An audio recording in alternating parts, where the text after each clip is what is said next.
Now to the courts. Two brothers from Phoenix, north of Durban, have been cleared of the murder of a 19-year-old during the July 2021 civil unrest. Judge Gregory Kruger ruled that the state had failed to provide satisfactory evidence against the accused during that trial. Dylan and Ned Govender were, however, found guilty of assault with the intent to cause grievous bodily harm to Mondli Majola.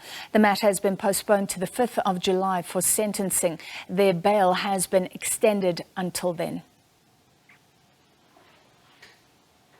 We'll get some analysis for you shortly, but first, the Senzo Meyiwa murder trial continued in the High Court in Pretoria, with state witness Zandile Khumalo giving evidence today.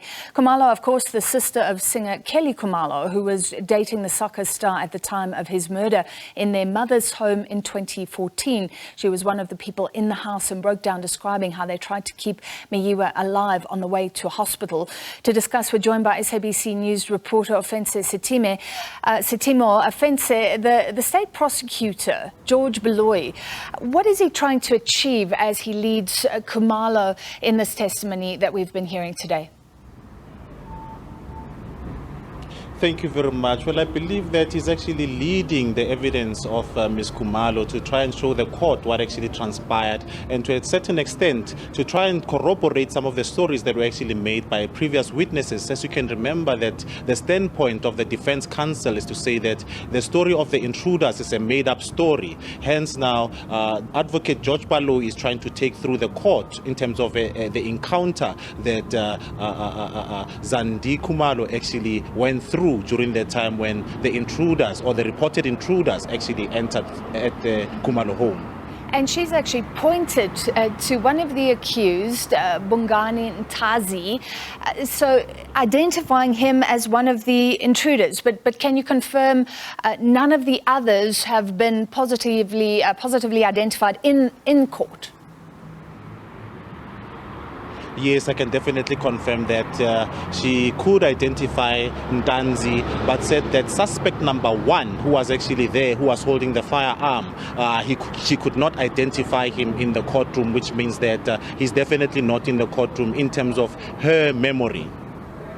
Zandile Khumalo says she ran to a neighbor's house. She had a mental block. She says she forgot to call 10-111. And then, of course, this harrowing story of them taking Meyiwa to hospital. How has she held up on the stand since she broke down earlier in her testimony? Yes, well, since she broke down earlier in the testimony, she tried to maintain composure and tried to be less emotional as she was describing what was actually transpiring.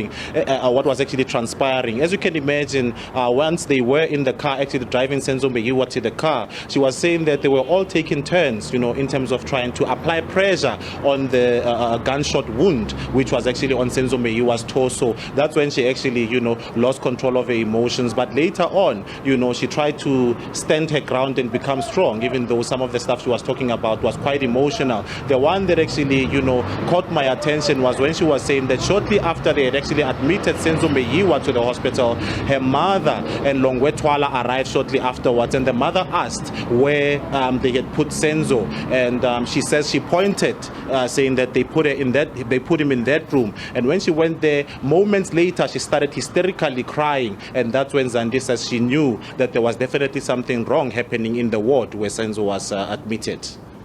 What's expected when the case resumes? Well, the state is actually expected to finalize their leading evidence of Ms. Khumalo, and immediately after that, the cross-examination by the defense counsel will actually start, where they will try to poke holes at Ms. Khumalo's story. All right, thank you very much. A quick update from our news reporter, Ofentse Setimo.